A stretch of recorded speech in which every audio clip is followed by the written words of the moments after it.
이제 지난 시간에 옛 언약의 완성이 되시는 새 언약, 그리고 그 새 언약의 실체이신 예수 그리스도에 대한 말씀을 우리가 나누었습니다. 오늘 본문 9장은요, 그 옛 언약과 새 언약에 대한 비교가 계속해서 이어지고 있는데, 특별히 그 내용의 관점이 속죄에 맞춰 있어요. 속죄. 속죄가 뭐 여러분들 이제 우리 어떤 기독교 신앙에 있어서 우리가 보편적으로 자주 사용하는 표현이죠. 뭐 속죄, 대속. 그런데 혹여나 여러분들이 그 속죄라는 의미를 모르실 수도 있지 않을까라는 생각이 들었어요. 어린 아이라든지, 그리고 오랫동안 신앙생활에서 속죄, 대속이라는 것이 그냥 막연하게 대충 어떤 의미인지는 알겠는데 정확히는 모르실 수도 있겠다는 생각이 들어서 한번 굳이 다 아는 이야기임에도 불구하고 설명을 드리고 시작하길 원하는 것은, 속죄라는 것은 죄에 대한 대가를 대신 치르는 거죠. 그죠? 내가 치러야 될 죄에 대한 대가를 대신 치르는 것이 속죄죠. 대속이라고도 하죠. 그래서 우리가 오늘 본문이 이 옛 언약과 새 언약에 대한 비교로 계속해서 이루어지고 있는데, 그 비교의 포인트가 오늘 속죄다라는 것을 염두에 두시고 같이 말씀을 보면 좋겠습니다. 1절로 5절까지 말씀을 보면 첫 번째 언약에도 예배 규정과 세상에 속한 성소가 마련되어 있었습니다. 한 장막을 지었는데 곧 처책칸에 해당하는 장막입니다. 그 안에는 촛대와 상이 있고 빵을 차려 놓았으니 이곳을 성소라고 하였습니다. 그리고 둘째 휘장 뒤에는 지성소라고 하는 장막이 있었습니다. 거기에는 금으로 만든 분향제단과 온통 금으로 입힌 언약궤가 있고, 그 안에는 만나를 담은 금 항아리와 싹이 난 아론의 지팡이와 언약을 새긴 두 돌판이 들어 있었습니다. 그리고 그 언약궤 위에는 영광에 빛나는 그룹들이 있어서 속죄판을 그 날개로 내리덮고 있었습니다. 지금은 이것들을 자세히 말할 때가 아닙니다. 지금은 이것들을 자세히 말할 때 아닙니다. 뭐 이런 얘기 나오면은 우리 멜기세덱 생각나죠.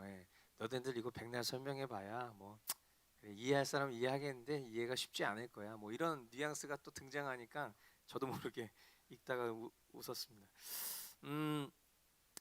이제 속죄를 포인트로 해서 우리가 옛 언약과 새 언약을 비교하고 있다고 그랬잖아요.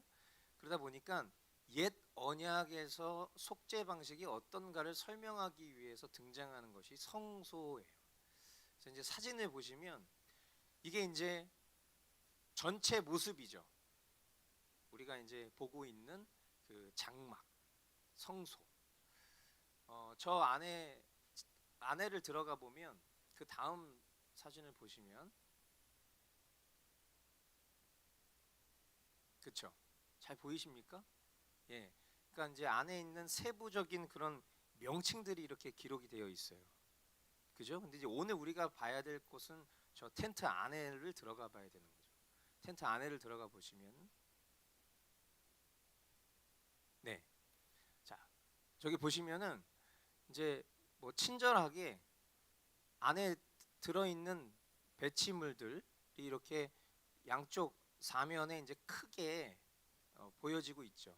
그리고 가운데 우리가 잘 아는 휘장이 치어져 있는데, 그 휘장 바로 뒤편에 보여져야 할 분향제단 같은 경우가 이제 휘장에 가려서 보이지 않으니까 위치상으로는 지금 휘장 앞쪽에 놓여져 있는 것처럼 보여요. 물론 성경학자들이 그것이 휘장 앞쪽에 있다라고 이야기하시는 분들도 있어요. 그런데 이제 오늘 우리가 읽었던 내용대로라면 휘장 뒤편에 있는데 그게 그림상으로 안 보일 수 있으니까 앞에 있는 거예요.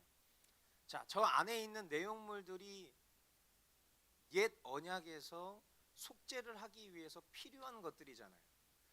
그런데 저 모든 것들은 결국에는 새 언약 대신 예수 그리스도를 다 예표하는 것들이라는 것을 우리는 알고 있죠. 그런데 그 하나하나, 그 물품들이 가지고 있는 의미가 뭔지에 대해서 오늘 성경이 이야기하지 않고 있는 내용들을 제가 좀 설명을 해드리려고 하는 건데, 자 먼저 보시면은 촛대가 있습니다. 그죠? 뭐 메노라라고 하고 그 뭐 세대주의자들 그런 백투 예루살렘 이런 거 좋아하시는 분들은 저거 집에다 갖다 놓고 그 십자가 밑에다가 놓고 막 기도하시는 분들도 있어요. 그런데 중요한 건 뭐냐면 저 촛대는 예수님의 빛되심과 성령님의 깨닫게 하심을 상징하는 거예요. 그러니까 제가 왜 저 이스라엘 성지순례 갔다가 저거 사가지고 오셔서 집에다 놓는 거 아무 문제 없어요. 근데 저거를 자꾸만 뭔가 우리가 그 뭐라고 표현해야 될까요? 막 이거를 막 너무 막 신성시 여기고 이거를 막 십자가랑 같이 놓고 하는 그 행위 자체는 조금 위험할 수 있는 거예요. 왜냐하면 이미 예수님의 빛되심과 성령님의 깨닫게 하심은 예수 그리스도의 모든 사역을 통해서 그 모든 것들이 어디에 있습니까? 우리 심령 가운데 있잖아요. 우리 심령을 성경이 뭐라고 얘기하죠? 주님의 처소라고 한단 말이에요. 그러니까 저 텐트는 더 이상 의미가 없어요. 저 텐트가 사라지고 그것이 유형의 건물인 성전으로 지어졌어도 그 성전은 부시면 그만이에요. 그런데 그 성전이 우리의 심령이 되었다고요. 우리의 심령이 예수 그리스도의 빛이 늘 비춰지고 있어요. 그래서 우리의 어두운 면들을 보이게 하시고 그 속에서 우리의 안타까움들을 성령님의 깨닫게 하심을 통해서 우리는 이미 우리 안에 주님의 촛대가 있단 말이에요. 근데 그것을 자꾸 심볼화해서 뭔가 그것을 막 내가 십자가보다 더 우위에 두고 막 그것을 막 상징적으로 여기시는 분들을 만나면 그분들에게 이렇게 좀 이런 얘기들을 해줘야 돼. 그래서 그분들이 어떤 그런 결국에는 그게 인간의 율법주의적인 성향을 갖게 되는 거거든요. 어떤 그런 물건들, 심볼들, 금송아지 자체가 잘못된 게 아니잖아요. 그들은 그걸 하나님의 형상으로 만든 거란 말이에요. 그러나 하나님께서는 그것을 역겹게 여기셨단 말이죠. 늘 우리 마음 가운데 새겨진 하나님의 복들을 누릴 수 있는 그런 은혜가 저와 여러분들에게 있어야 되는 거예요. 자, 그리고 그 촛대 말고 이제 떡상에 보면 저 밑에 있죠? 떡상 좌측 하단에 잘 보이십니까? 예, 입구에 이렇게 이거 뭐 확대되나? 확대? 안 돼요? 아 그렇구나. 이게 떡상이죠. 떡상 지금 여기 있잖아요. 그죠? 여기 보면 동그란 거 있죠? 이게 뭡니까? 떡. 오 그래요. 6개씩 두 줄로 이렇게 딱 올려져 있죠. 그래서 이게 이제 뭘 상징할까요? 우리가 예전에 요한복음 강해했을 때 예수님 얘기 많이 나오면서 제목으로 자주 등장했었는데, 그렇지, 생명의 떡, 그죠? 예수님이 우리의 생명의 떡이 되시잖아요. 그러니까 이제 막 이거 못 알아듣던 인간이 뭐야, 사람을 먹으라는 거야? 이랬다고 했잖아요. 근데 그 개념이 아니라 오늘을 우리가 어떤 육체의 어떤 이 연명하기 위해서 먹는 그런 음식처럼 예수님이 우리의 영혼을 살찌우시고 우리의 영혼을 소생케 하시는 생명의 떡이시다라는 것을 상징하는 진설병이 두 줄로 저렇게 놓여져 있는 거죠. 그리고 이제 휘장을 지나서 요 가운데 요 커튼 있잖아요. 여기 지금 아까 제가 설명한 게 이거예요. 이 분향단이 우리가 이게 지금 3D로 보고 있는 게 아니다 보니까 원래 이 휘장 뒤에 있다고. 그런데 지금 이제 설명을 하기 위해서 이게 이렇게 앞으로 있는데 어떤 성경학자들은 이게 실제로 이 앞에 있다라고 말하는 사람도 있다고. 그런데 대부분의 많은 의견들은 이 분향단은 이 커튼, 이 휘장을 지나야 이 앞에 놓여져 있다라는 거죠. 자, 이 분향단은 뭘 상징하는 거냐? 예수님의 중보 사역을 상징하는 거예요. 그러니까 우리가 분향단 하면 그냥 우리가 쉽게 생각할 때 비교할 수 없을 만큼 저급한 거지만 장례식장에 가면 향 피우잖아요. 그죠? 그럼 향 피우면 어떻게 되죠? 연기가 막 올라오잖아요.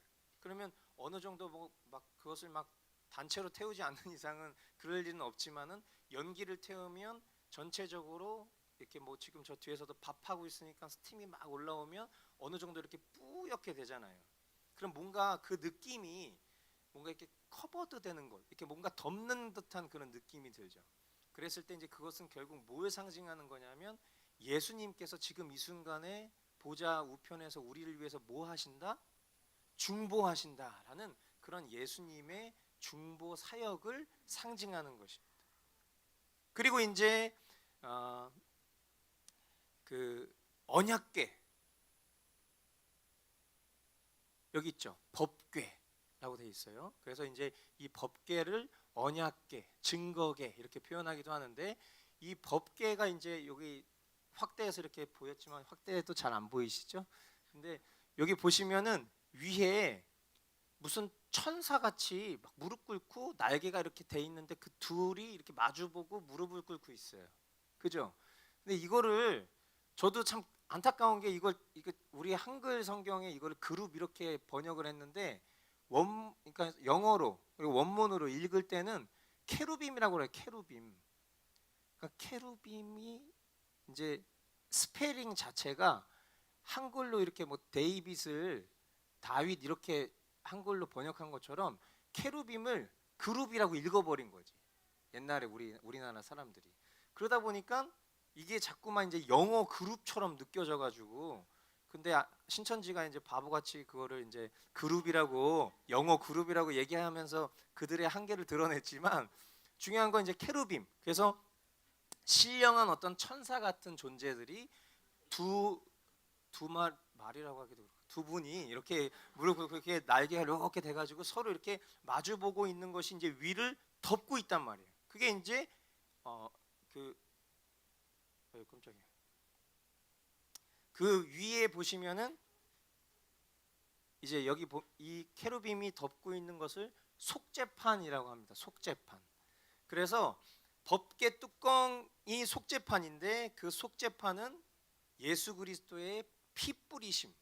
예수 그리스도 피 뿌리심. 그러니까 믿음이 없고 신앙이 없으신 분들에게 있어서 자꾸 기독교 신앙이 피를 얘기하고 막 피 뿌림을 얘기하고 이러니까 막 되게 혐오스럽고 무섭게 느껴질 수도 있어요. 근데 이제 저와 여러분들 가운데 신앙이 있으신 분들은 그 보혈의 뿌려짐이라는 그 개념은 단순히 어떤 혐오스러운 피가 뿌려지는 그런 호러적인 장면을 의미하는 것이 아니라 어떤 거룩한 보혈이 우리의 심령 가운데 이렇게 뿌려짐을 통해서 마치 그 피가 닿았을 때 우리 가운데 있었던 더러운 것들이 속죄되는 그런 의미를 상징하는 것이죠.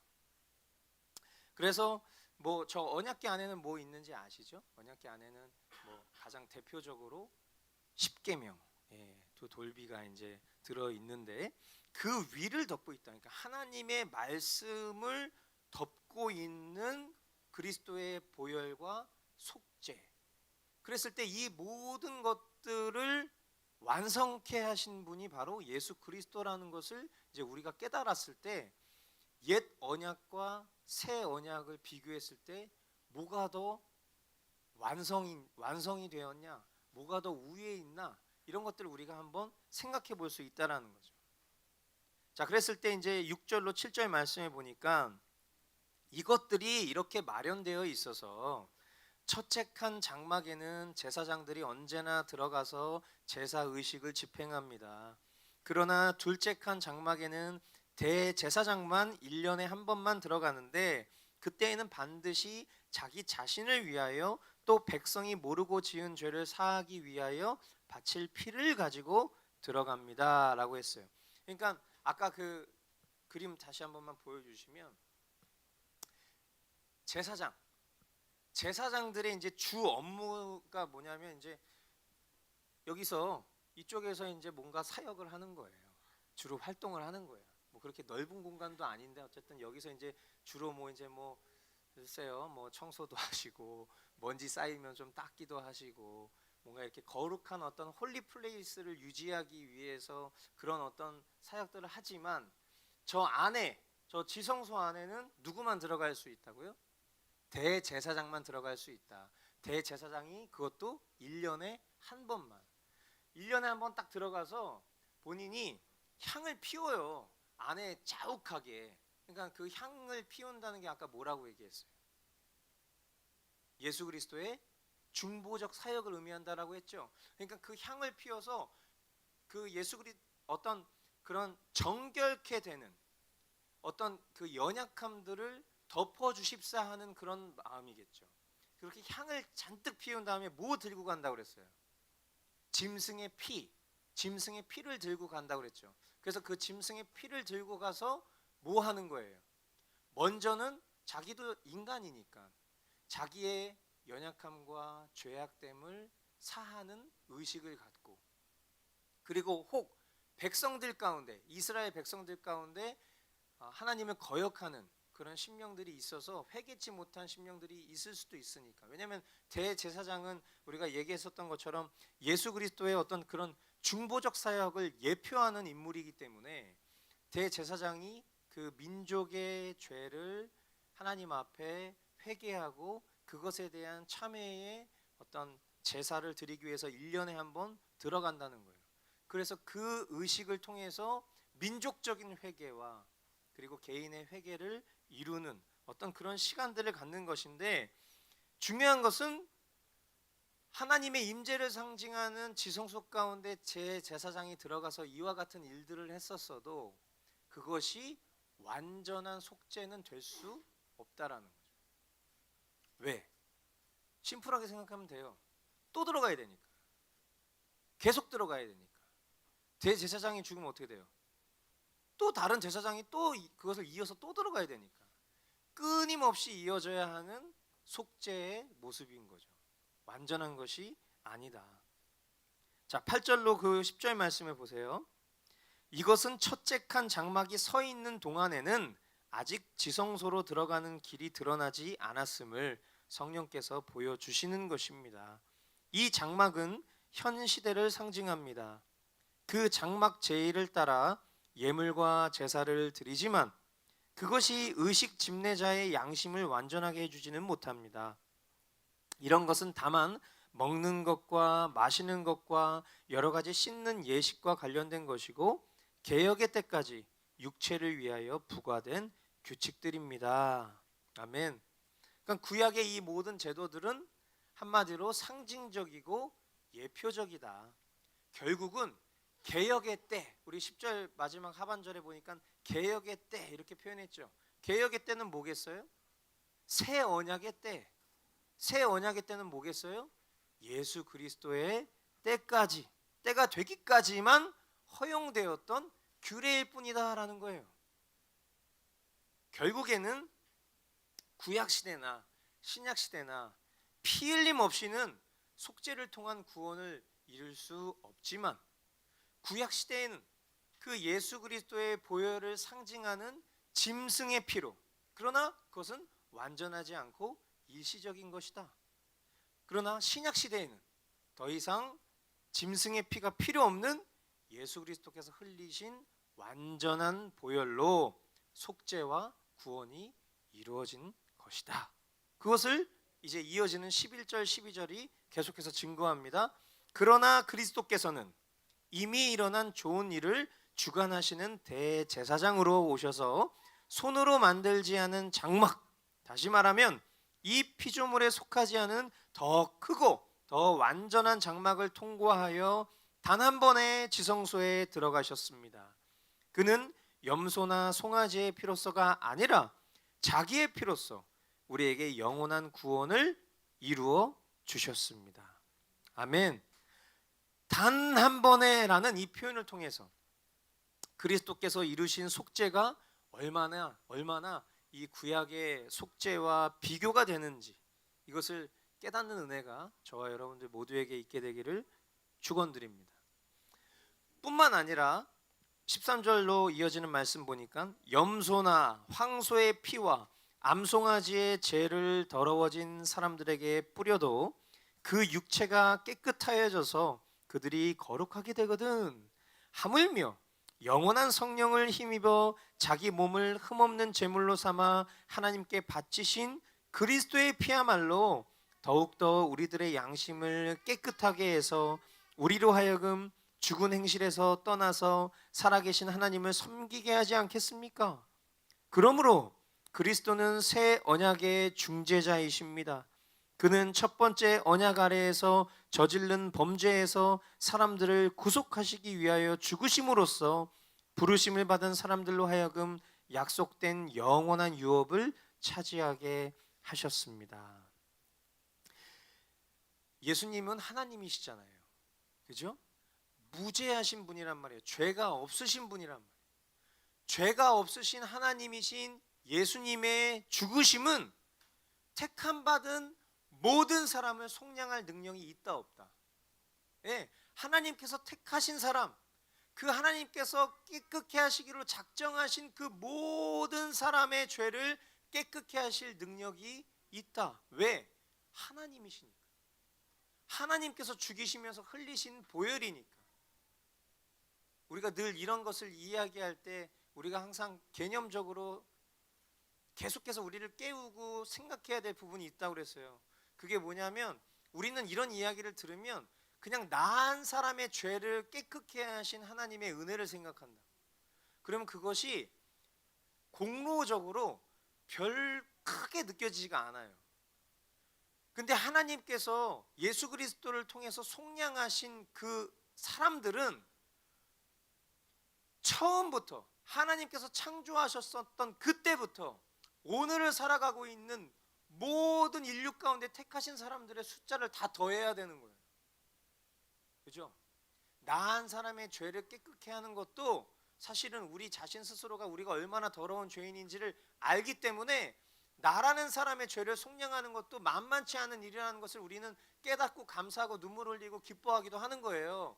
그런데 중요한 건 뭐냐면 하나님께서 예수 그리스도의 보혈을 통해서 이루신 그 속량은 전 인류의 죄를 다 사하시고도 남을 만큼 충분한 보혈이라는 것입니다.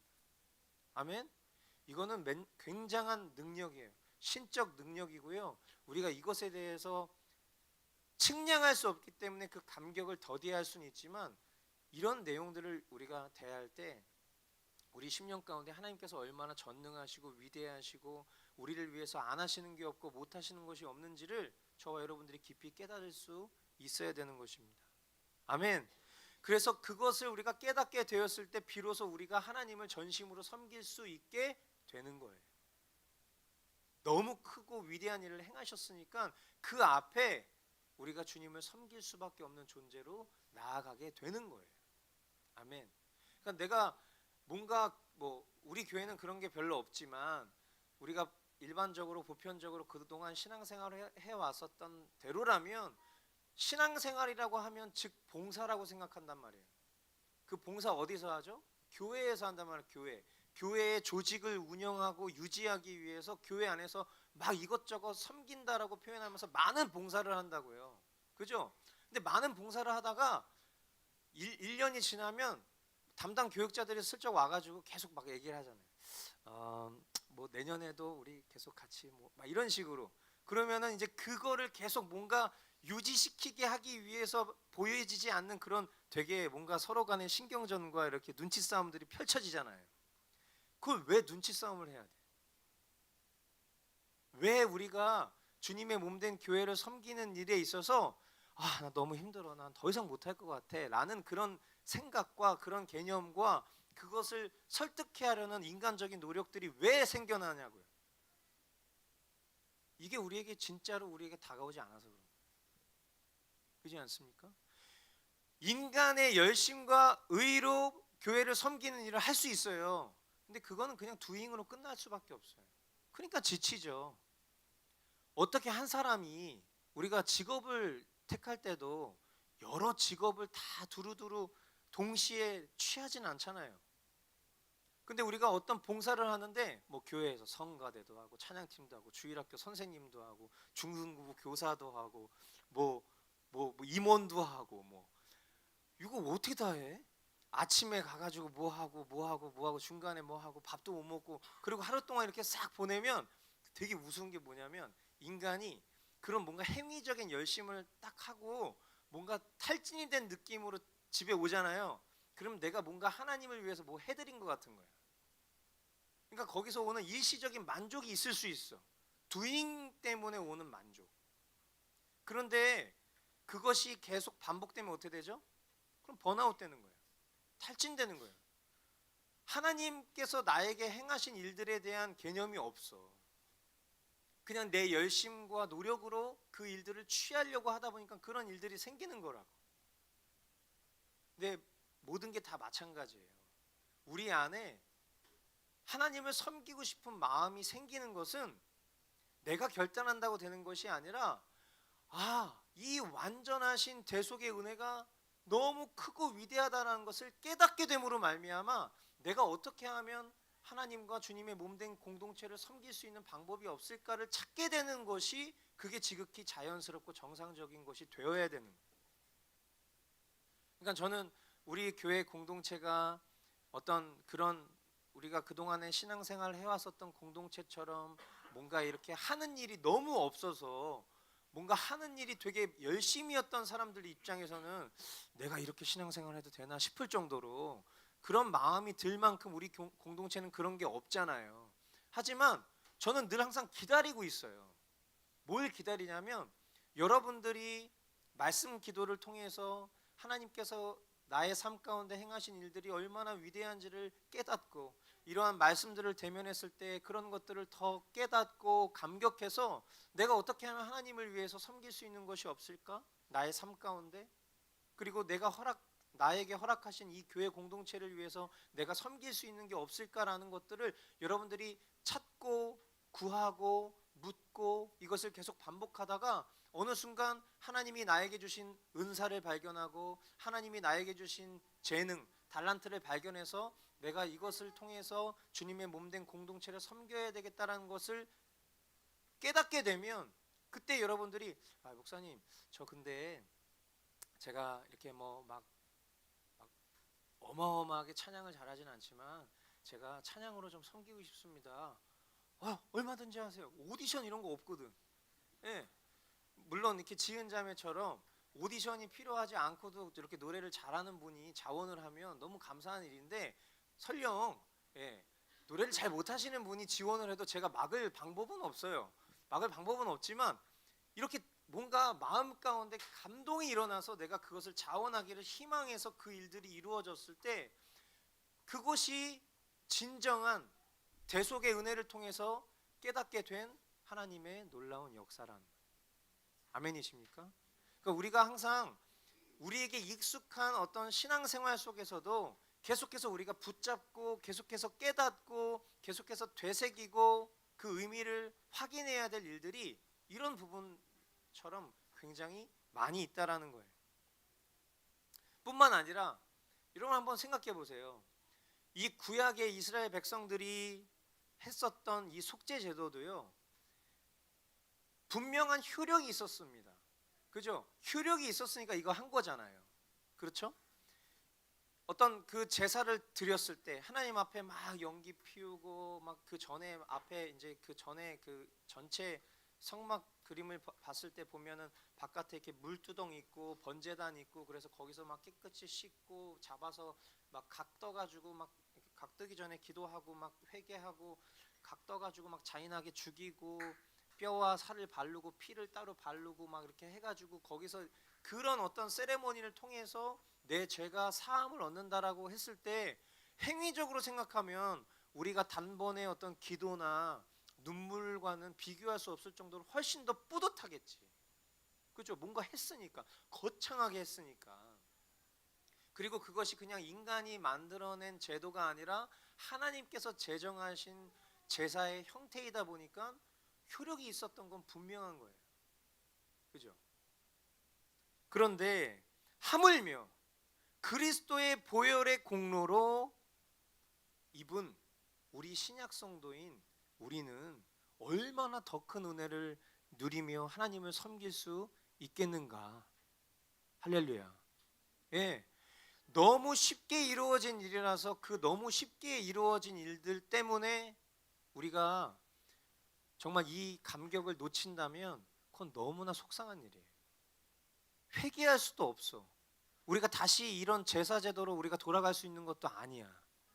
그러나 예수님의 이 단번에 흘리신 이 보혈의 공로를 우리가 입어서 저와 여러분들이 오늘도 이렇게 거창한 어떤 제사를 하지 않고 이렇게 그냥 주님 앞에 여러분들이 나와서 예배한다고 생각을 해보자고요. 제가 늘 말씀드리는 거, 예배 시간 전에 늦지 말고 오시라고 말씀드린 이유는 다른 게 아니에요. 뭐든지 그렇잖아요. 내가 지식적으로 동의하는 믿음의 방향이 있고요, 그것에 대한 삶의 실제가 있는 거야. 그렇지 않습니까? 내가 이 모든 일들이 하나님께서 나의 삶 가운데 이루신 은혜라는 것을 깨닫는 사람인데, 그 주님의 은혜의 보좌 앞에 나아오는 내 태도가 지각을 한다든지 아니면 그냥 아무렇지도 않게 나온다든지, 그냥 뭐 저는 제가 늘 말씀드리지만 옷도 그래요. 옷을 입는 것도 저는 평상시에 뭐 여러분들 저 봐서 아시겠지만 저는 그냥 거의 트레이닝복만 입고 다니는 사람이잖아요. 맨날 똑같은 거 검은색 흰색 이런 것만 입고 다닌단 말이에요. 근데 주일날 올 때는 평상시에 절대 입지 않는 옷만 입고 다녀요. 그 이유는 다른 게 아니라 늘 주님이 나와 동행하시지만 약속하신 이 공동체 예배 가운데 주님께서 풍성하게 역사하실 것들을 기대하고 그 속에 주님이 나의 삶 가운데 이루신 일들을 내가 어떻게 하면 더 감격하고 기뻐할 수 있을까를 생각하면서 그렇게 주님 앞에 나온단 말이에요. 깨끗하게 씻고 그렇게 나오는 그런 행위들이 절대로 그냥 의식이 아니라는 거예요. 내가 전날 일찍 자고 다른 날은 평상시에 막 3, 4시에 자는 사람이다 할지라도 전날만큼은 잠이 안 와도 휴대폰 딱 꺼놓고 12시에 침실에 딱 눕는 그런 것들이 그게 이미 예배인 거야. 그게 이미. 근데 전날도 계속 똑같이 늦게 자. 그리고 여기 오면은 졸립죠. 교리 공부 때 계속 졸잖아요. 교리 공부 때 졸린 이유는 다른 게 아니에요. 구별된 삶이 없이 그냥 주일날 나와서 졸린 거예요. 물론 제가 티칭을 잘 못하는 것일 수도 있어요. 그런데 그게 주 원인은 아니라고 생각해요. 예배 때 나올 때도 마찬가지죠. 우리가 뭔가 준비된 마음을 갖고 나와서 예배하는 거하고 그냥 헐레벌떡 와가지고 그냥 막 뭔가 이렇게 티 안 내려고 와서 딱 예배하고 있는 거하고 벌써 마음이 달라. 당연한 거 아니에요? 우리가 이런 제사를 하지 않아도 이런 은혜의 보좌 앞에 담대하게 나와라 이런 표현했다는 것이 하나님 편에서 너무나 감사한 일이지만 우리가 그 담대함을 받기에는 자격이 너무 미달이야. 근데 자격 미달이라고 우리를 하시는 하나님이 아니라는 것도 지식적으로 아니까 어느 순간 너무 자신 있게 나와. 겸비된 모습이 없는 거지. 여러분 이거 진짜 기억하셔요. 제가 여러분을 혼내는 게 아니에요. 이거는 우리가 빨리 고쳐야 되는 거예요. 우리가 은혜 입은 죄인이다라고 인식하고 그 믿음의 고백대로 사는 사람이 명백하면 당연히 삶의 태도는 바뀌는 거예요. 삶의 태도가 바뀌었다가 또다시 퇴보하는 것처럼 보일 때도 있겠죠. 하지만 여기서 다시 방향성을 바꾸는 게 우리의 회개의 삶인 것처럼 오늘도 다시 한번 여러분들에게 이런 말씀들을 통해서 권면드리지만 행위 없는 그런 믿음으로 저와 여러분들이 신앙생활을 하지 않게 되기를 바라요. 아주 명백한 믿음의 태도를 주님께 보이며 살아갈 수 있게 되기를 바라요. 그리스도의 그 보혈의 공로를 입은 신약 성도인 우리가 얼마나 그 큰 은혜를 누리고 사는지를 알고 그에 합당한 태도로 주님 앞에 나아가게 되기를 주님의 이름으로 축원드립니다. 자, 이어지는 16절로 22절까지의 말씀을 보면은요, 유언의 효력을 논의하는 경우에는 유언한 사람이 죽었다는 확인이 꼭 필요합니다. 유언이라는 것은 유언한 사람이 죽어야만 효력을 냅니다. 유언한 사람이 살아있는 동안에는 유언은 아무런 효력이 없기 때문입니다. 이러므로 첫 번째 언약도 피 없이 세운 것은 아닙니다. 모세가 율법을 따라 모든 계명을 백성에게 말한 뒤에 물과 붉은 양털과 우슬초와 함께 송아지 피와 염소 피를 취하여 언약책과 온 백성에게 뿌리고서 이것은 하나님께서 여러분에게 명하신 언약의 피입니다 하고 말하였습니다. 또 같은 방식으로 그는 장막과 제사 의식에 쓰이는 모든 기구에도 피를 뿌렸습니다. 율법에 따르면 거의 모든 것이 피로 깨끗해집니다. 그리고 피를 흘림이 없이는 죄를 사함이 이루어지지 않습니다. 아멘. 자, 이제 이 말씀에 보면 유언이라는 단어가 등장합니다. 유언. 유언이라는 단어의 헬라어 원어는 디아데케라는 단어인데, 왜 저는 이런 걸 이렇게 말하는 거 별로 좋아하지 않지만 제가 왜 얘기했냐면, 이 디아데케라는 단어가 이 16절 이하로는 유언이라고 번역이 되어 있는데, 앞에 나오는 단어 중에 유언이라고 번역되어 있지는 않지만 똑같은 디아데케가 있어요. 그게 뭐냐면 언약이에요. 언약. 그러니까 계속 우리가 봐왔었던 이 언약이라는 단어도 사실 디아데케인데 16절부터는 이것을 유언이라고 번역을 했다는 거예요. 무슨 의미로 우리가 이걸 생각해 볼 수 있냐면, 하나님께서 하신 디아데케, 하나님께서 하신 언약은 디아데케적인 성격을 갖고 있구나, 유언적인 성격을 갖고 있구나, 이렇게 이해를 하자는 거예요. 이해가 되십니까? 하나님이 하신 언약이 유언적인 성격을 갖고 있구나. 그럼 유언이 뭐예요? 유언은 우리가 잘 아는 것처럼, 뭐 예를 들면 아버지가 돌아가시기 전에 아들에게 내가 죽으면 내 모든 재산을 내 아들에게 다 물려주겠노라 라고 그렇게 유언을 하셨단 말이에요. 그죠? 그러면 그 유언이 실질적으로 성립되는 시기는 언제예요? 그 아버지가 돌아가셨을 때에 그것이 성립이 되는 거죠. 그러니까 이것을 통해서 우리에게 말씀하시고 싶은 게 뭐겠어요? 하나님의 언약이라는 것은 결국에는 예수 그리스도의 죽으심을 통해서 완성되는 거구나. 할렐루야.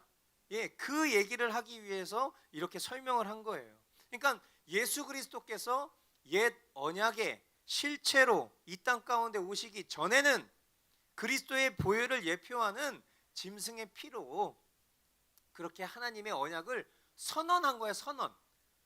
그 짐승의 피로 제사를 드릴 때마다 언약이 성취된 게 아니라, 쉽게 말하면 언약을 선포한 거라고 생각하면 되는 거죠, 구약 때에는.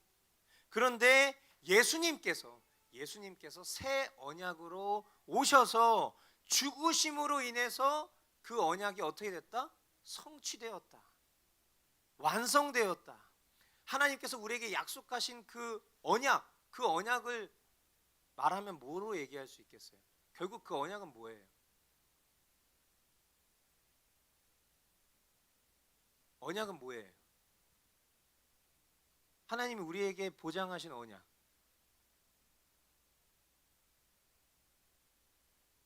그죠? 구원이죠, 구원. 구원의 끝 결론은 뭡니까? 영생이죠, 영생. 영원한 생명. 그 영원한 생명이 저와 여러분에게 유산으로 주어지게 되는 거예요. 할렐루야. 예, 그러니까 너무 감사한 일. 진짜 이 하나님의 열심을 우리가 어떻게 갚겠냐고. 이게 다 하나님께서 계획하신 일들이라는 거예요. 그 하나님께서 계획하신 일들을 우리 오늘을 살아가는 저와 여러분들에게 확인시켜 주시고자 이스라엘이라는 민족을 세워서 그 본보기로 하나님께서 옛 언약을 이루시고, 그 옛 언약을 통해서 오실 새 언약을 소망케 하시고, 그들의 어떤 그런 율법적인 열심과 행위 가운데에서 그 억압받고 살아갈 수밖에 없는, 인간의 그 율법 앞에 놓여졌을 때 경험할 수밖에 없는 그 죄와 비참함들 속에서 인간의 열심으로는 이룰 수 없는 것이구나를 그렇게 오랫동안 가르치시고, 그러나 하나님의 그 백성들을 하나님의 그 놀라우신 은혜로 붙드셨지만, 그들이 그렇게 하나님을 완고하게 떠나려고 하고 하나님을 저버리려고 하고 음란하고 간음하고 패역한 삶의 모습 속에서도 심판을 보류하시고 끝끝내 그들을 또 데리고 오시고, 이런 역사들의 반복을 통해서 끝끝내 예수 그리스도라는 새 언약의 실체를 허락해 주시고, 그 예수 그리스도의 죽으심을 통해서 그 죽으심 가운데 흘리신 그 보혈의 공로 때문에 오늘 살아가는 저와 여러분들에게 우리의 죄를 깨끗게 하시고 단 한 번에 우리의 모든 대속을 이루셨다. 이 하나님의 열심, 이것을 우리가 깨달았다면 그 앞에 우리가 어떤 반응으로 우리의 삶을 살아가야 될지는 굳이 설교하지 않아도 여러분들이 이미 다 아실 거라고 봐요. 여러분 지금 이 말씀을 들으면서 여러분 속으로 결단하고 계실 거예요. 근데 여러분 그 결단을 하나님이 보고 계신다는 거 기억해야 돼요. 제가 늘 얘기하지만 여러분이 하나님 앞에 세운 결단이 폐기되고 파기되는 것들은 하나님이 하시는 게 아니라 다 우리가 하는 거잖아요. 내가 어떤 태도로 살아야 될지 이미 여러분 마음 가운데 세워지고 있는 개념이 있다고. 그거를 성령께서 우리 마음 가운데 주시는 감동으로 생겨나는 부분일 수도 있어요. 그러면 내가 이것을 사모하고 이것을 살아내고자 하는 그런 열심을 우리 삶 가운데 발휘해야 돼. 근데 그것을 그냥 뭐 알아서 되겠지, 그건 하나님 기만하는 거예요. 그래서 여러분들 이런 부분들을 말씀을 통해서 성령께서 지금 이 순간에도 여러분들 마음 가운데 계속해서 뭔가 동의를 이끌어내시기도 하고, 혹은 여러분 마음 가운데 찔림을 주시기도 하고, 여러분들의 마음을 새롭게 하시기도 하겠지만, 그 속에서 하나님께서 주시는 마음들이 분명하다면 여러분들 그거 지켜 행하기를 순종하셔야 됩니다. 자, 말씀을 맺겠습니다. 마지막 23절로 28절. 그러므로 하늘에 있는 것들의 모형물은 이런 여러 의식으로 깨끗해져야 할 필요가 있지만, 하늘에 있는 것들은 이보다 나은 희생 제물로 깨끗해져야 합니다. 그리스도께서는 참 성소의 모형에 지나지 않는 손으로 만든 성소에 들어가신 것이 아니라 바로 하늘 성소 그 자체에 들어가셨습니다. 이제 그는 우리를 위하여 하나님 앞에 나타나셨습니다. 대제사장은 해마다 짐승의 피를 가지고 성소에 들어갔지만 그리스도께서는 그 몸을 여러 번 바치실 필요가 없습니다. 그리스도께서 그 몸을 여러 번 바치셔야 하였다면 그는 창세 이래로 여러 번 고난을 받아야 하셨을 것입니다. 그러나 이제 그는 자기를 희생제물로 드려서 죄를 없이 하시기 위하여 시대의 종말에 단 한 번 나타나셨습니다. 사람이 한 번 죽는 것은 정해진 일이요 그 뒤에는 심판이 있습니다. 이와 같이 그리스도께서도 많은 사람의 죄를 짊어지시려고 단 한 번 자기 몸을 제물로 바치셨고, 두 번째로는 죄와는 상관없이 자기를 기다리고 있는 사람들에게 나타나셔서 구원하실 것입니다. 아멘. 예수님께서 단번에 이루신 속죄는 전 인류의 시대를 전부 합하여도 충분할 만큼 완전하고 위대한 속죄라고 말씀드렸습니다. 아멘. 저와 여러분이 바라고 소망하며 믿는 믿음은 예수님의 속죄의 대상 안에 내가 있기를. 할렐루야. 예수님께서 행하신 그 모든 속죄 속에 내가 있기를 소망하는 것이 우리의 유일한 소망이에요. 아멘. 우리의 연약한 믿음이지만 확신도 합니다. 아멘. 제가 주님의 속죄에 포함되어 있음을 믿습니다. 이렇게 고백할 수도 있죠. 선불. 여러분, 선불. 제가 자주 표현하지만 선불이 뭐예요? 먼저 지불을 다 해놓은 거죠. 그렇죠? 저와 여러분들은 사실상 선불의 사랑을 입고 살아가고 있어요. 이미 우리가 앞으로 살아가면서 어떠한 죄를 짓게 될지 우리는 알지 못하지만 우리는 분명히 또 죄를 질 거예요. 근데 그 모든 죄에 대한 대가 지불을 이미 선불로 하셨어요. 언제? 2000년 전 예수 그리스도 십자가 위에서 그 일들을 다 이루셨어요. 사람이 이해하기 힘든 하나님의 섭리 가운데 오늘을 사는 저와 여러분은 여전히 대속해야 할 죄와 죄의 짐을 안고 살아가고 있는 연약한 존재예요. 그래서 그 말씀 앞에 설 때마다 우리는 우리의 연약함을 깨닫죠. 그리고 그 연약함을 깨달으면 깨달을수록 예수님께서 이루신 속죄의 크기가 얼마나 큰지를 조금은 깨닫게 되는 은혜를 누리기도 하고요. 그것이 인류의 시대를 통틀었다는 것의 경이로움을 우리가 멈출 수가 없겠죠. 매일매일 비참함이 우리의 심령을 짓눌러요. 우리의 고백들이, 머스라이프의 고백들이 늘 매일매일의 우리의 연약한 심령을 보여주고 있어요. 언젠가 제가 표현했었던 것처럼 저는 우리의 그 연약함의 고백들이 아름답다고 여겨집니다.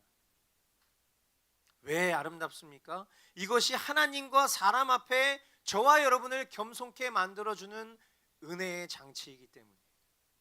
할렐루야. 예, 여러분 더 연약함을 보셔야 돼요. 저와 여러분들이 더 비참해지셔야 돼요. 아니요, 저는 이 정도만 비참해도 충분한 것 같아요. 더 이상은 괴로워서 못 살겠어요. 아니에요.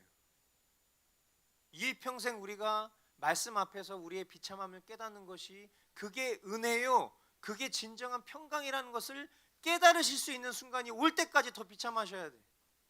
아, 나로서는 소망이 없구나라는 결론이 나야 그때 비로소 선불의 사랑이 얼마나 위대하고 하나님의 은혜가 얼마나 풍성한지를 누렸을 때 인간의 감정과 느낌으로 오는 평강이 아니라 우리의 영혼의 심령 가운데 느껴지는 그 평강이 그로부터 찾아오기 때문이에요.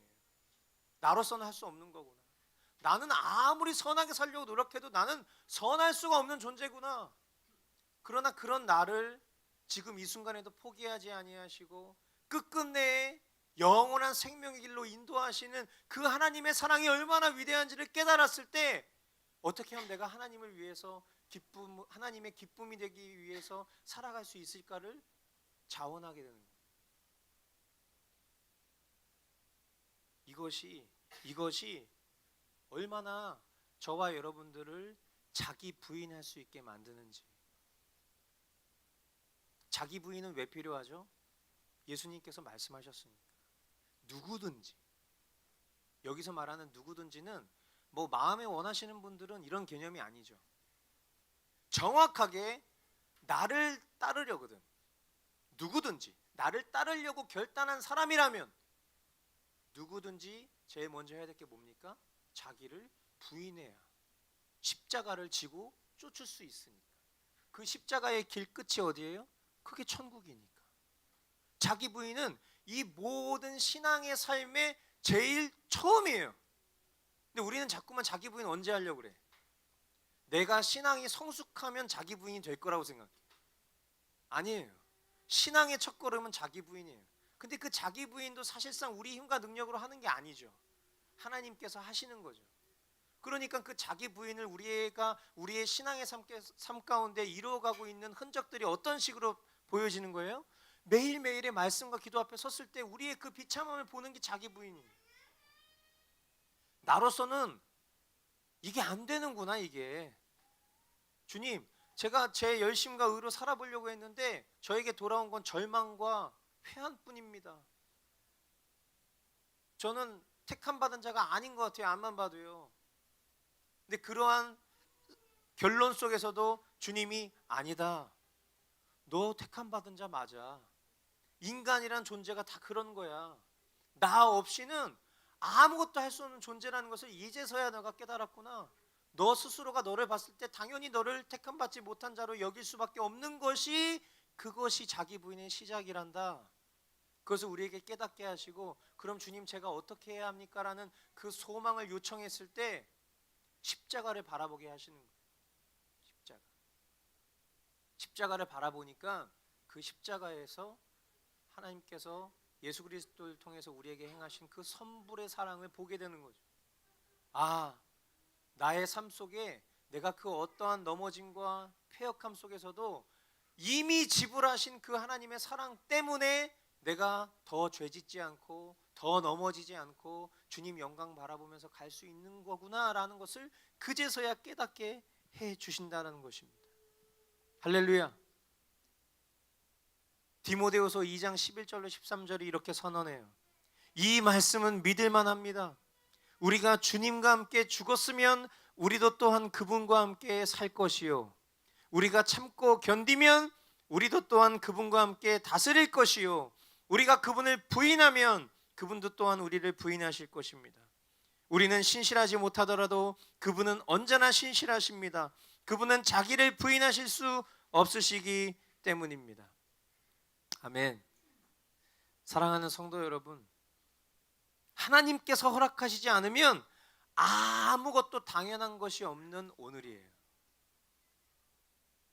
오늘의 믿음, 오늘의 은혜, 우리가 구할 것은 오직 주님 한 분 외에는 아무것도 없다는 것을 잊지 마시기 바랍니다.